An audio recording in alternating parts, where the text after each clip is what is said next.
إن الحمد لله نحمده ونستعينه ونستغفره ونعوذ بالله من شرور أنفسنا وسيئات أعمالنا من يهده الله فلا مضل له ومن يضلل فلا هادي له أشهد أن لا إله إلا الله شهادة تستنير به القلوب وأفئدة الناس وأشهد أن محمدا عبده ورسوله الرسول العظيم في خلقه لأسوة حسنة اللهم صل وسلم على حبيبنا ورسولنا الكريم وعلى آله وأصحابه عليهم أجمعين أما بعد قال الله تعالى في كتابه العظيم يا أيها الذين آمنوا اتقوا الله حق تقاته ولا تموتن إلا وأنتم مسلمون يا أيها الذين آمنوا اتقوا الله وقولوا قولا سديدا يصلح لكم أعمالكم ويغفر لكم ذنوبكم ومن يطع الله ورسوله فقد فاز فوزا عظيما وقال الله تعالى وأن أقم وجهك للدين حنيفا ولا تكونن من المشركين وقال رسول الله صلى الله عليه وسلم في الحديث عن أرأيت الرجل يعمل العمل من الخير ويحمده الناس عليه قال تلك عاجل بشرى المؤمن Ikhwani jamaah salat Jumat rahimani wa rahimakumullah.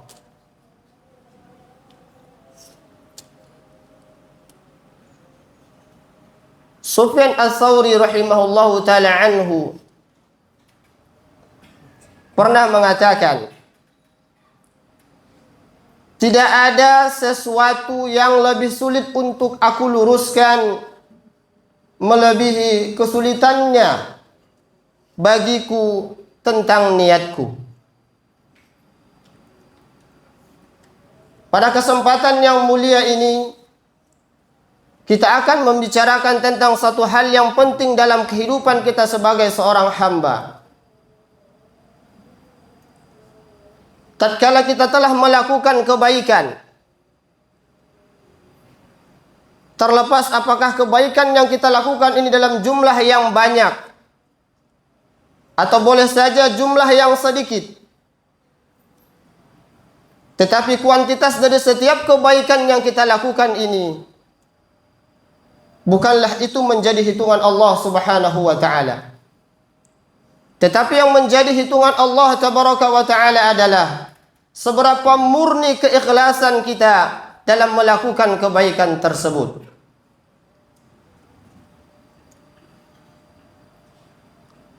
Bahkan melihat kesulitan niat ini, Rasulullah sallallahu alaihi wasallam saja pun diperintahkan oleh Allah Subhanahu wa taala melalui ayatnya yang terkandung di dalam surah Yunus ayat 105, di mana Allah Tabaraka wa taala mengatakan wa an aqim wajhaka lid-dini hanifa. Wahai Muhammad, hadapkanlah wajahmu, hadapkanlah pengharapanmu, dan tujukanlah setiap perbuatanmu hanya kepada Allah Subhanahu wa taala. Wala takunanna minal musyrikin, dan janganlah kamu berlaku musyrik. Kalau saja Nabi Allah Muhammad sallallahu alaihi wasallam Allah perintahkan untuk menjadikan Allah Subhanahu wa taala semata-mata pengharapan bagi seorang makhluk, pengharapan bagi seorang hamba, maka hal ini pun menjadi penting bagi kita sebagai seorang umat Nabi Allah Muhammad sallallahu alaihi wasallam. Maka pada kesempatan yang mulia ini Kita akan belajar dari seorang imam yang saleh, yakni Imam Ibnu Qudamah, di mana beliau mengatakan setidaknya ada 3 indikasi yang menunjukkan bahwa seorang hamba itu cacat dalam niatnya. Atau dalam bahasa yang sederhana, ada 3 penyebab rusaknya niat seorang hamba dalam melakukan kebaikan dan ketaatan yang biasa dia lakukan. Yang pertama, kata Ibnu Qudamah, adalah mujamalah. Apa itu mujamalah? Mujamalah adalah tuhibbut tahiyat. Kecintaan seorang hamba kepada pujian. Kesenangan seorang hamba terhadap kata-kata manis dari orang yang melihat setiap perbuatannya. Maka inilah yang menjebak seorang hamba tersebut ketika timbullah kesenangan terhadap pujian itu. Ikhwani jamaah salat Jumat rahimani rahimakumullah. Pada dasarnya pujian ini bisa bernilai 2. Nilai yang pertama dari pujian ini adalah rahmat dari Allah Subhanahu wa taala. Sebagaimana yang sabdakan oleh Rasulullah sallallahu alaihi wasallam ketika salah seorang bertanya kepada Rasulullah sallallahu alaihi wasallam, "An ara'aita ar-rajula ya'malul 'amala minal khair wa yahmaduhu an-nasu 'alaihi." Seseorang bertanya kepada Rasulullah sallallahu alaihi wasallam, "Bagaimana menurutmu jika ada seorang pemuda yang melakukan kebaikan dan kemudian dari kebaikan yang dia lakukan ini dia mendapatkan pujian dari orang yang melihatnya, pujian dari manusia?" Kemudian Rasulullah sallallahu alaihi wasallam menjawab, "Tilka ajilu busyral mu'min." Pujian ini adalah rahmat. Pujian ini adalah kabar gembira bagi orang yang beriman. Dan Imam An-Nawawi rahimahullah ta'ala mengatakan bahwa pujian ini adalah bentuk tanda ridho Allah Subhanahu wa taala terhadap hamba tersebut, dan inilah bentuk cintanya kepadanya, dan ini sekaligus membuat makhluk pun mencintainya. Dan ini adalah nilai pujian yang pertama. Tetapi ada nilai pujian yang kedua. Pujian yang kedua ini menghasilkan laknat dari Allah Subhanahu wa taala. Dan kapan ini bisa terjadi? Manakala pujian ini menjadi tujuan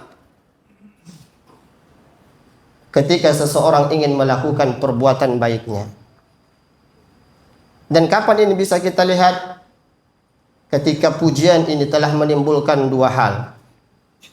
Ketika pujian ini telah menimbulkan 2 penyakit hati, sebagaimana yang disampaikan oleh Imam Ibnu Hajar Al-Asqalani.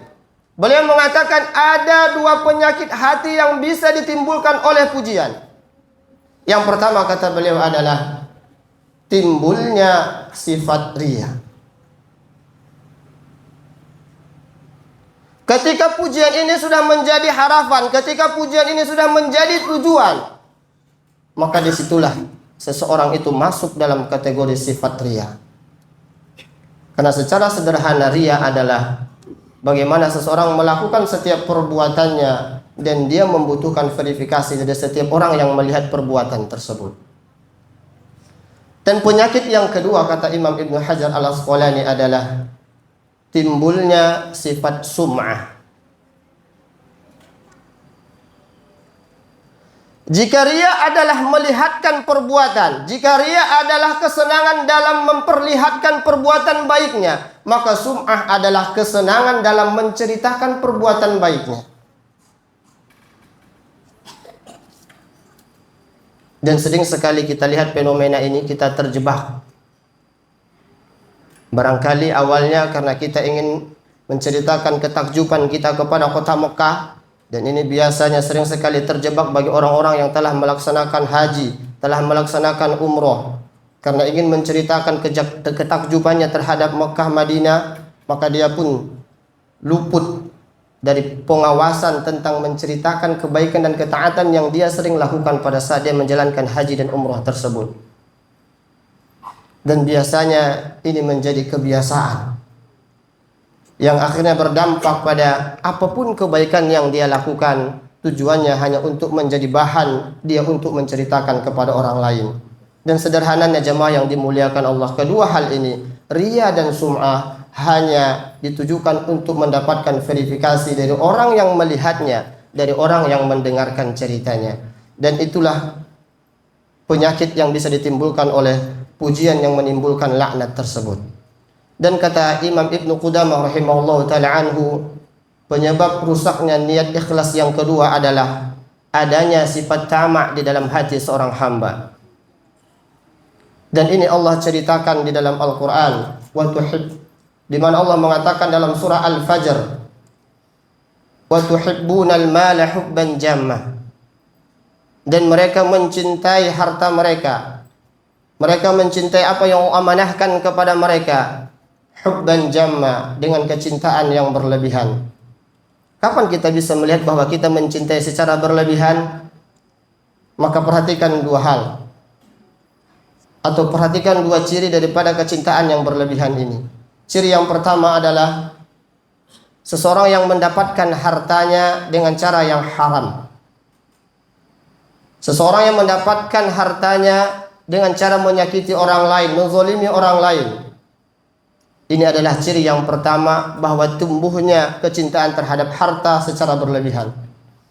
Dan kemudian ciri yang kedua adalah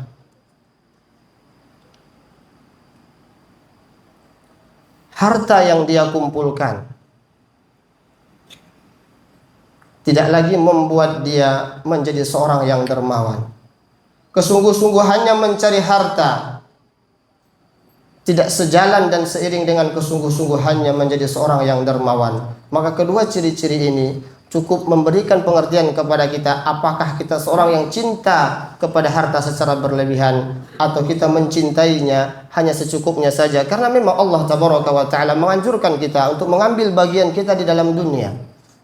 Allah Tabaraka wa Ta'ala membolehkan bagi kita untuk mengambil bagian kita, bagian-bagian yang perlu kita ambil untuk sekadar mencukupkan tenaga kita dalam menjalankan ketaatan kepada Allah Subhanahu wa Ta'ala. Sebagaimana doa yang sering dibacakan Rasulullah sallallahu alaihi wasallam, Rabbana atina fid dunya hasanah wa fil akhirati hasanah wa qina azaban nar. Kemudian kata Ibnu Qudamah rahimahullahu ta'ala, penyebab kerusakan niat yang ketiga bagi seorang hamba adalah tidak senang dicela. Dan ini biasanya ikhwani, saudaraku yang dimuliakan Allah, sangat-sangat berkaitan dengan poin yang pertama. Seseorang yang senang dipuji, maka sulit baginya untuk bisa menerima celaan orang lain. Padahal mestinya kita menyadari, kadangkala Allah memberikan nasihat kepada kita, kadangkala Allah memberikan petunjuk kepada kita, bukan saja lewat nasihat-nasihat dari kata-kata yang baik, tetapi kadangkala Allah menegur kita melalui orang-orang yang berlaku zalim kepada kita, melalui orang-orang yang senang mencela kita, melalui orang-orang yang kadangkala menfitnah kita. Tetapi ini pun nasihat dari Allah Subhanahu wa Ta'ala, karena Allah ingin melihat seberapa besar dan kuat kesabaran kita sebagai seorang yang beriman. Wallahu ta'ala alam. Barakallahu li wa lakum.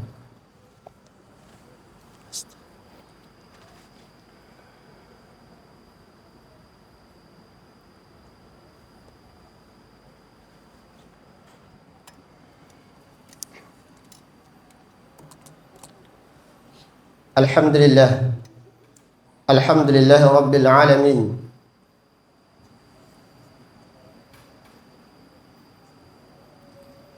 wassalatu wassalamu ala ashrafil anbiya'i wal mursalin wa ala alihi wa ashabihi alaihim ajma'in. Allahumma salli wa sallim ala habibina wa rasulina al-karim wa ala alihi wa ashabihi alaihim ajma'in, amma ba'd.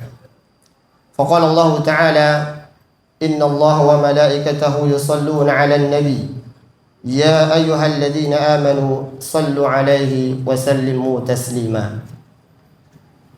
Ikhwani jamaah salat Jumat rahimani wa rahimakumullah. Imam Ibnu Qudamah pun pernah menceritakan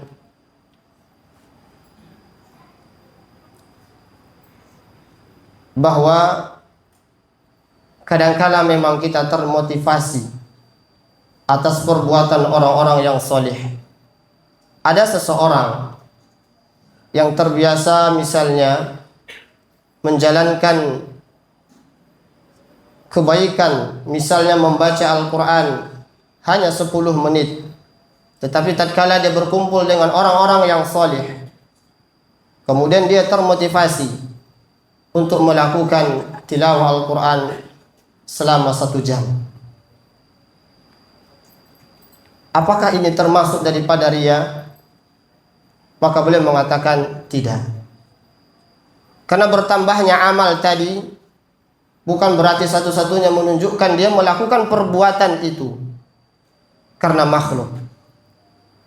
Tetapi yang akan menunjukkan bahwa ini perbuatan yang riya adalah tatkala di dalam kesendiriannya, keamanan dan kenyamanan melakukan ketaatan itu tidak lagi dia rasakan sebagaimana dia melakukan ketaatan itu dilihat oleh orang-orang yang lain.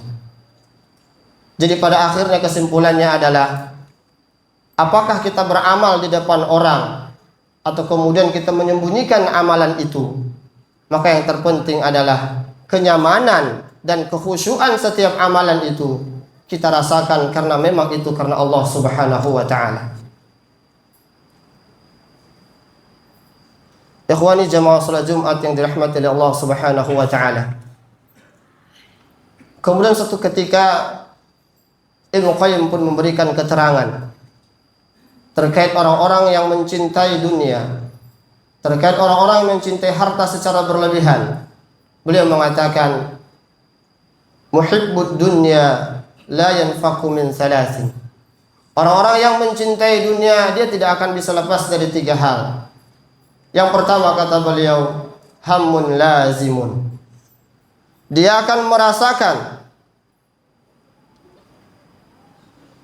kesedihan yang terus-menerus. Wa ta'abun daimun. Dan dia pun akan merasakan keletihan yang tidak pernah selesai. Kemudian beliau mengatakan, wa hasratun la tanqadi. Dan orang yang cinta terhadap dunia secara berlebihan ini akan merasakan penyesalan yang tidak pernah selesai. Kata beliau, karena orang yang cinta terhadap dunia akan menghadirkan sebuah energi di dalam tubuhnya untuk melakukan perbuatan-perbuatan dosa. Dan perbuatan dosa inilah yang akan dia sesali secara terus-menerus. Karena sesungguhnya penyesalan ini tidak mengantarkan dia kepada taubat yang benar kepada Allah Subhanahu wa taala. Berikutnya mari sama-sama kita berdoa kepada Allah Tabaraka wa taala. Tidak ada yang mampu menolong kita dari ketidakikhlasan ini melebihi pertolongan Allah Subhanahu wa taala. Sebagaimana yang diajarkan oleh Rasulullah sallallahu alaihi wasallam, Allahumma a'inni ala dzikrika wa syukrika wa husni ibadatik. Allah lah yang mampu menolong kita untuk mampu mengingat Allah. Allah lah yang mampu menolong kita untuk mampu mensyukuri setiap nikmat yang Allah berikan kepada kita. Dan Allah lah yang mampu menolong kita untuk melakukan setiap ketaatan dengan cara yang tepat, dengan cara yang benar, dengan cara yang diinginkan oleh Allah Subhanahu wa taala. Allahumma ighfir lil mu'minina wal mu'minat wal muslimina wal muslimat al-ahya'i minhum wal amwat birahmatika ya arhamar rahimin wa ya khairul ghafirin. Allahumma la sahla illa ma ja'altahu sahla wa anta taj'alul hazna idza syi'ta sahla. Allahumma sahil kulla umurid dunya wal akhirah innaka anta khairun nasirin. Allahumma anfa'na bima 'allamtana وعلمنا ما ينفعنا وزدنا علما. اللهم ربنا هب لنا من أزواجنا وذرياتنا قرة أعين واجعلنا للمتقين إماما. اللهم اجعلنا وأولادنا من أهل القرآن الذين هم أهلك وخاصتك وارحمنا بالقرآن إنك أنت خير الراحمين. اللهم ربنا آتنا في الدنيا حسنة وفي الآخرة حسنة وقنا عذاب النار. والأخير بفضلك سبحان ربك رب العزة عما يصفون وسلام على المرسلين والحمد لله رب العالمين وأقيموا الصلاة.